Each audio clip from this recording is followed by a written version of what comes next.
I've been warning you about this for years and years and years. Well before I started my YouTube channel in 2018. But you wouldn't listen. You wouldn't listen. And for reference, we're going to refer you back to my most recent published book. Self-published, yeah. Relax and Retire. It'll be a lot more thorough investigation what we're going to talk about here today. All right. So check this out. This is from the Bureau of Labor Statistics, expenditures of older Americans. Expenditure patterns of older Americans 1984 to 1997. All right.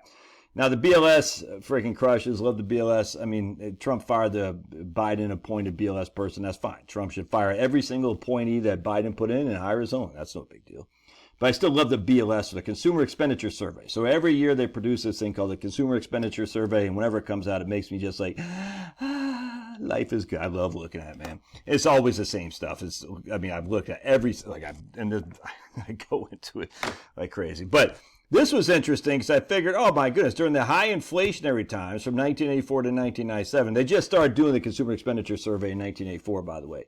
I said that would give us an indication more than any other time frame about retirees spending money increasing with inflation. Would it not? Of course, because we had high inflation back then, much higher than we've had over the last 15 years. That's just a fact. But you can still look at the most recent consumer expenditure surveys, and what I'm saying here is going to be the same for that as well. Anyway, so what we're going to do is we're going to get on to table one, and this was published in May 2000, by the way. So 25 years ago. Man, that's nuts. And we're going to see selected characteristics of families by age group. And what we're going to do down here is we're just going to go to expenditures, all right?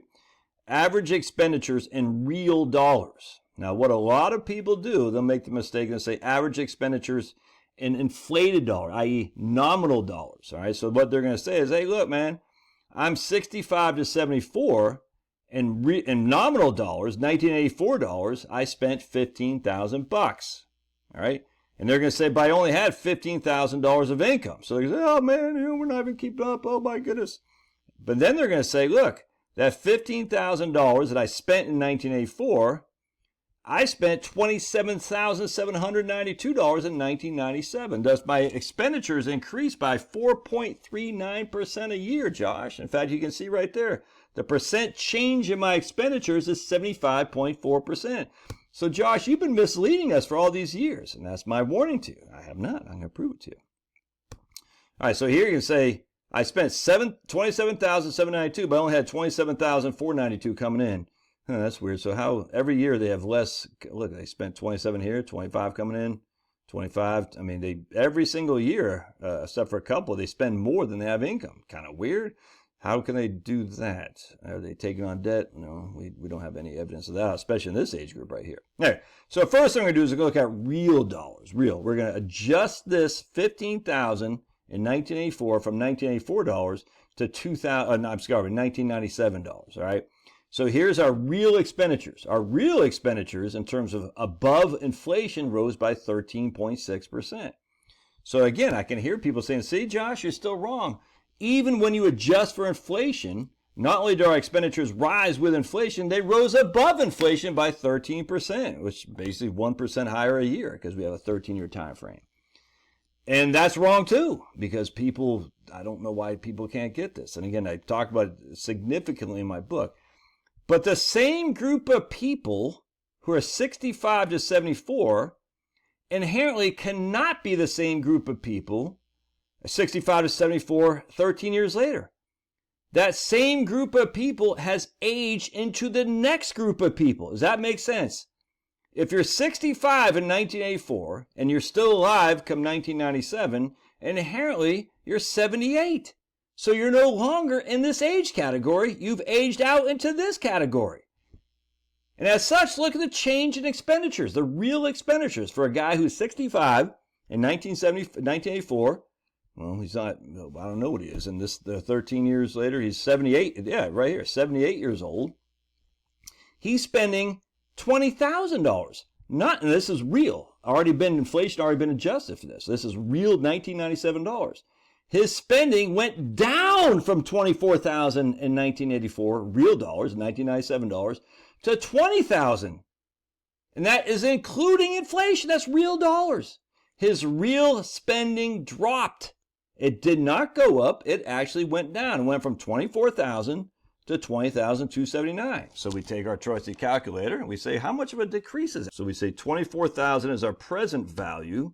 What was the future value here? 20,279. 20,000 is our future value, 13 years. So our spending reduced by 1.39% a year. 1.39% a year.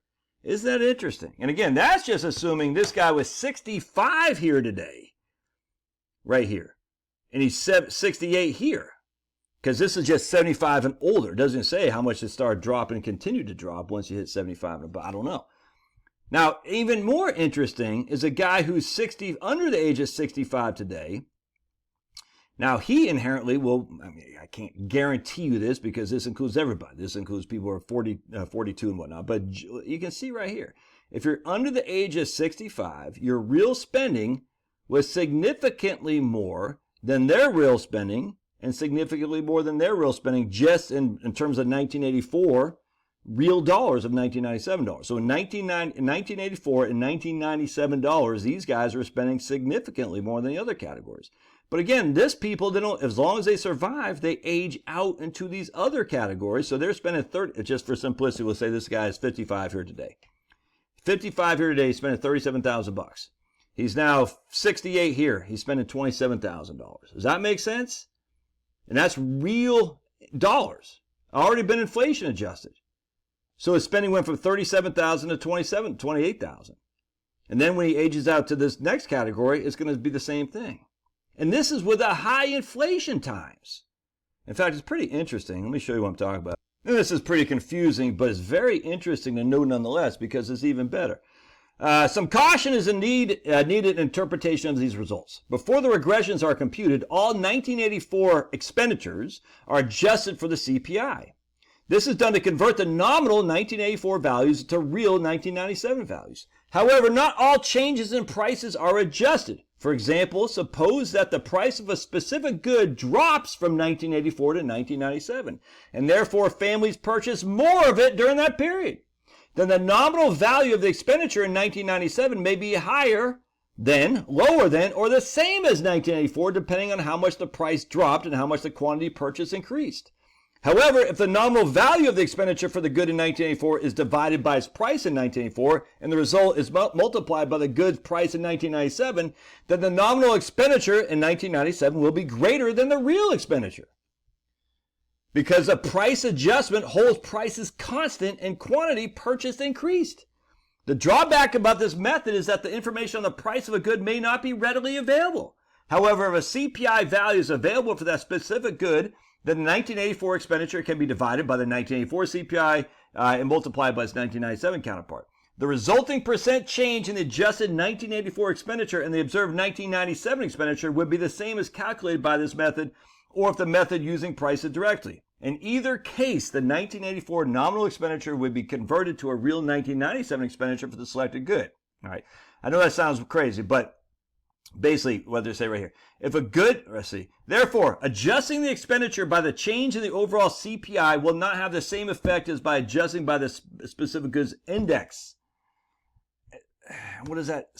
Let me just, they say this right here. Very interesting. If a good doubles in price and the quantity purchased falls by less than 50%, the nominal expenditure still rises even though this less is purchased. This is where the substitution effect comes in. And how do you calculate this? You can't. The substitution effect is if toilet paper goes through the roof, you might go outside and use leaves or something like that. You might spend less on toilet paper because the price has gone through the roof, so you go outside and use leaves to wipe your butt. Or you might get a bidet or something like that. How can you factor that in terms of total expenditures? It's tough. And so they're using just a broad-based CPI. And again, the CPI, the problem with CPI, again, is we look at owner's equivalent rents. Again, I talk about it in my book significantly. And housing, which is about 45% of overall CPI. So my argument as I make in this book is that CPI overstates the price increases anyway. Because we know factually the price of housing is on a steady trajectory each and every year, for sure. Essentially adjusted for inflation, sometimes a little bit above inflation, not much below. But the price of electricity, the price of eggs, the price of this, that, and the other is very volatile, all right? And as such, you can, and then on top of the price of electricity, not only is it volatile, but you're going to use more electricity when the electricity is cheap and abundant. You see how this works? But they're going to say we're going to give this basic CPI, adjusted each and every year, which the primarily portion of CPI is based on housing costs. And if you already own your home or you're in a fixed rate mortgage, the price of CPI is not as relevant to you simply because the housing costs are not as affected. Yeah, your property tax might go up a little bit, but that's not a big part of your overall expenditures. Anyway, and that's why I've been warning people, man. If you assume that your spending goes up by 4.3% a year because of this right here, let me show you right here.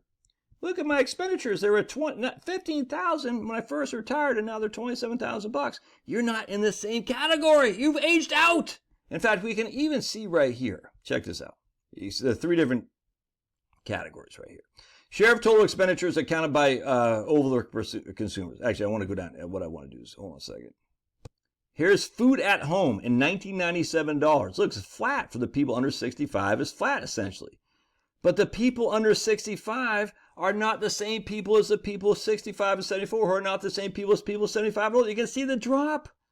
The expenditures for food at home drop from the age group you're in. It's all contingent on the age group you're in. Share of utilities under 65. Share of, let's see, right here. Shelter and utilities under the age of 65. Shelter and utilities are up. And they go up for sure, but again, the drops from 65 to 65 to 74 to 74, 75 and above. Apparel and services. Can you see this? This is visualized. Look, under 65, you're spending this much on food. 65, 74, you're spending this much on food. 75 and older, you're spending that much on food. You can see the inherent decline in the prices you pay or the expenditures you have for various services, goods and services. I hope that makes sense. It should, because I'm explaining it. Transportation, way lower for people 75 and older. Way lower. We're talking less than half of what it is under 65. It's the same thing over and over and over again. Now, share of aggregate healthcare. Interesting. Aggregate healthcare goes up. Here's the population as a whole. Here's a population for aggregate healthcare for people 65 and older. And as I talked in my book, that's why we should make healthcare a bigger proponent of CPI. Because the price of healthcare does rise significantly more for older people than it does for the younger generations. Not enough to make you not retire. And you can see right here, healthcare as a percentage of total expenditures. Under 65, way down here. 75 and older, way ahead. Healthcare is the one thing where the prices increase, or the expenditures increase the older you get. Isn't that interesting? So remember, this right here is under 65. This is over 75. And look, every other one right here, recreation, under 65, over 75. Transportation, over 75, under 65. Apparel, same thing. Shelter, same thing. Food at home, the same thing. And it's like this every single BLS. Every single BLS, man. Isn't that crazy? Here's drugs, medical supplies, medical services, and health insurance. And you can see again, under 65 is the lowest. That's interesting. Medical services is under 65 is the highest. I wonder if that's because having kids or something. I don't know. But very interesting. I've been warning you about this. Why do I say I've been warning you about it? Well, because if you're planning your retirement and you're not taking into consideration that your reduction in spending is happening, you're going to work longer than you need to. There's just no two ways around it, amigos. And can I guarantee your spending will go down? No, I don't know you. You might be a friggin' spendthrift. You might be smoking meth to calm your nerves, or you might need a shot of Jack in the morning to calm your nerves. And you shouldn't be doing that crap. And you might say, one shot of Jack, do people shoot Jack Daniels? I don't know. Take shots of Jack Daniels. Sounds pretty stupid to me, but let's just say they do. Now I need 3 shots because, one shot doesn't do it. You better make it. Wait, what does George Thorogood say in that song? Better make it. I'm going to get lit. What the hell does he say? I want one burp. Better make it double because I can't remember. Anyway, don't do that. Don't do that. Don't take double shots of all that. Don't drink a bourbon, a scotch, a beer. I want one bourbon, a 1 scotch, a 1 beer. I know George Thorogood stole from a black guy. I get it. No 100%. I get that. But he made it better. Rock and roll made that black music better. It's just a fact. Now, modern rock, you just want to... there's actually, I don't know. No, there's some good stuff out there for sure. But yes, white musicians made black blues better. That's just a fact. Does that mean black blues is bad? No, not at all. It's still very interesting. It's still like Howlin' Wolf and whatnot. But at the end of the day, Led Zeppelin, CCR, George Thorogood, they made black music better. Just what I'm saying. Just like blacks made baseball better. Interesting. What? So people can do it on both sides? Yeah, blacks came in to play baseball, they made it better. Whites came in to play blues, and they made it better. All right, God bless. Smash, smash, smash, smash that like button. We'll see ya.